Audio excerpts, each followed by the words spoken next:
Hey, joining us now on the MARR Army Rock Show. I'm really excited to have Jose from 3 Years Hollow, fresh off the Shiprock cruise and just about to go on tour. Life must be good for you, Jose. How are things going? Things are really good, man. Thank you so much for having me. So, hey, I want to talk about the tour, but first, how can we not talk about Shiprock, man? It was your guys' first time there. It was my third Shiprock, and I'm sure you don't remember all the people you met, but we met you, and tell me just a little bit about the experience. Oh, man, you know what? Shiprock was so amazing. I can't even put it into words. And one of the things that it really was for me personally, and I know our guitar players and the guys I've talked to, was just really inspirational. Like, just seeing all of the fans and all of the, the true music rock lovers that, some have been coming to multiple Shiprocks. So just, experiencing that kind of like family reunion vibe was really, really cool to be a part of, It made us feel even more part of the family. Now, tell me, I got to ask you about that second set. That when I look at you, and I know you guys have a connection with Seven Dust, and I'm watching you, I'm in about the second row, and I look over to my right, and I'm watching Clint Lowry just with his arms crossed, smiling at you guys. Tell me about that. Yeah, I mean, Clint produced the record, and I love him to death, and, he was able to check out that set, and Morgan was standing over a little bit further in the crowd, because honestly, everything's so busy, they don't always get to check us out, and Morgan's our A&R rep for our label, so, we have a really close Seven Dust tie. And, that was just one time where they could actually check out the set, and they hadn't seen us in a while. So it was pretty cool to look out and see them standing there. Now, tell me about some of the bands that you got to see. Like, I know most musicians are big music fans, too, and I can see from your posts. Who did you, have a great moment watching live on the ship? I love seeing Tremonti. Been looking forward to that for a long time. I'm a huge fan of Alter Bridge. And so that was really, really cool. Gosh, man, I love seeing the Seven Dust do the first album show. That was pretty amazing. Their acoustic show was awesome.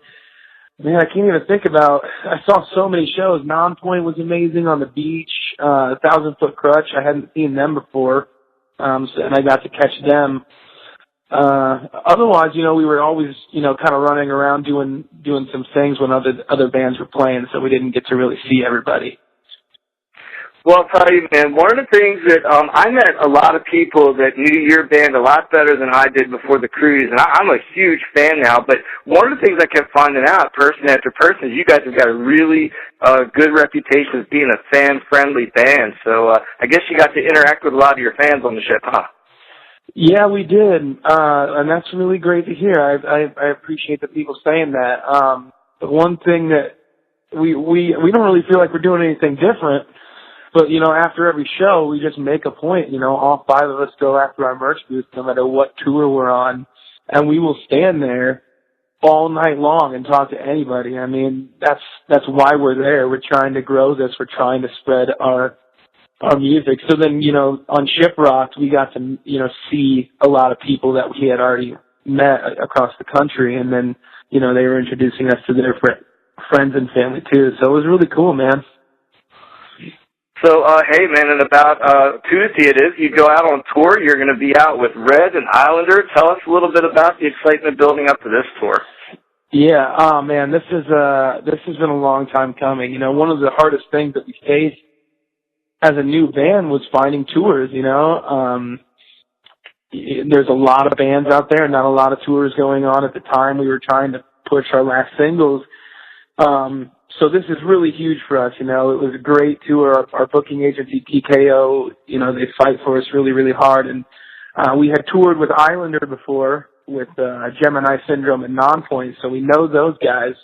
We're looking forward to getting back out with them. But Red, I've listened to for years, and it's just really cool to go out with those guys. Yeah, man, Red is a really cool live act, and I think seeing you guys live now, I think you all are going to gel really well together, and that tour is pretty diverse, man. It looks like there's a lot of dates for a lot of folks around the country, so you're going to be putting on some road miles, I guess. Yeah, man, I'm looking forward to it. we're just excited. We're so excited to get the chance to do this. This is all still new to us, even though we've been doing it now. I mean, me and Tony started this almost 13 years ago, but the touring aspect we really just started a couple of years ago. So we get to finally go out and play to all these fans that we've known online for so long. It's really awesome.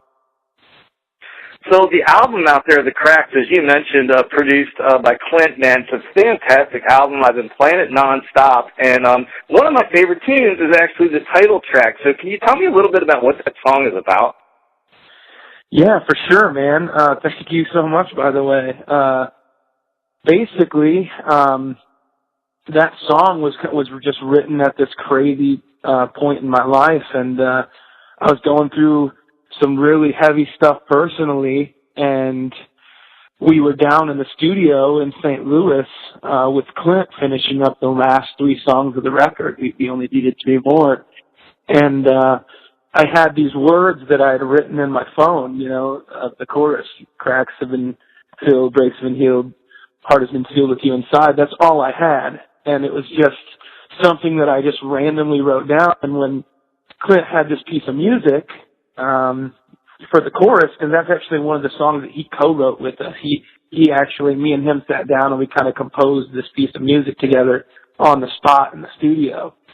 So I just got up there in the chorus and kind of like had this melody and decided to try to fit those words to it, and it went literally perfect. So we had a good starting point, and we just built it around that. And it's basically just about exactly what the word said, You can take it a couple different ways, I guess. It's a very cool tune, man. It's one of my favorites on the record for sure. And now a lot of people may not realize this if they're new to your band. And at first I think that you've got a really cool acoustic EP out there as well. Tell folks a little bit about that. Yeah, man. The acoustic EP was actually put out before our record on Imagine Records.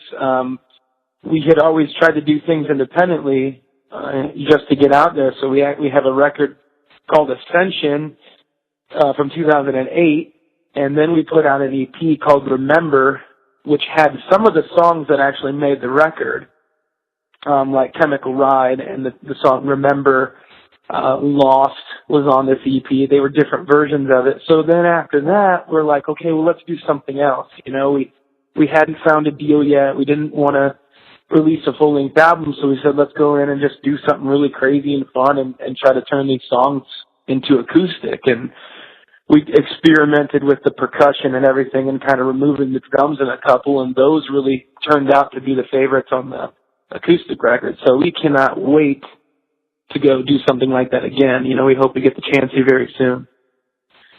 So I'm going to put in the plug for this for you. And the next time I see Morgan or Clint, I'm going to tell them that would make a great opening set for the next 7 Dust acoustic recording. Bring you guys along, Yeah, you think that happened by now, so definitely, put that in their ear.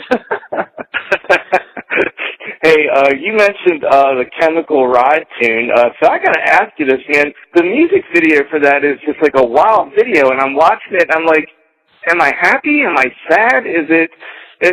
Tell me just kind of the overriding story. What happened to the woman in the video?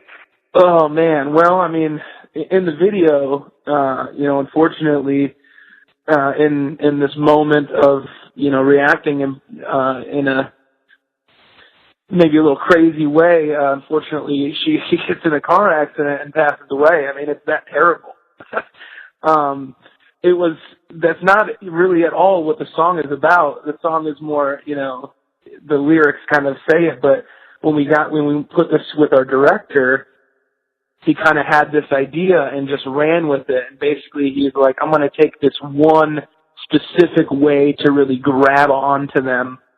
And I tell you what, man, like when I saw the video the first time, right when it got to the end scene where the little girl's walking through the cemetery, I got instant goosebumps and tears in my eyes, and I'm like, that's it, man, like you did it. So, yeah, I mean, it's definitely affected a lot of people. That video was huge for us because it was the first video we had ever done as a band, and it kind of put us on another level because of the reaction it got out of people. Yeah, man, for folks that haven't seen it, it's a powerful video, man. I was really taken by it. I thought you guys did an excellent job on that. So, hey, with the summer coming up, so just tell me, what kind of shows do you think you enjoy the most? Do you enjoy the club show on these tours? Do you enjoy, like, the festival scene? 'Cause I know you did Uproar, or it's going to be hard to top the cruise, I guess, but what are your favorite kind of shows?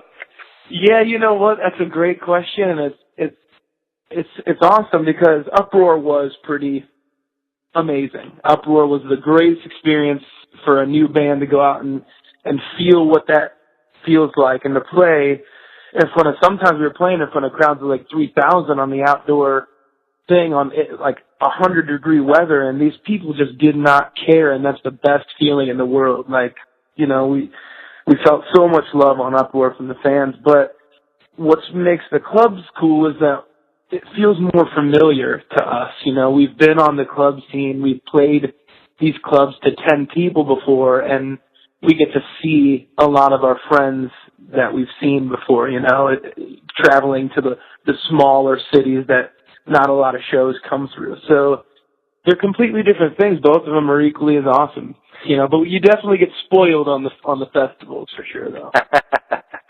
Well, man, good luck on the tour. I mean, there's a lot of great dates. I know that there's some really cool ones coming to the Mid-Atlantic area, especially a couple clubs, just to shout out to them. And the Chameleon Club at Lancaster is a great place to see a show, and so is the Baltimore Sound Station. I know you guys are going to do very well at those two places. And Jose from 3 Years Hollow, man, it's great getting to meet you on the ship, and thanks so much for being here on the show tonight. Of course, man. Thank you so much for having me. And best of luck, and you guys be safe out there on the road, man. All right, man. I can't wait to see you.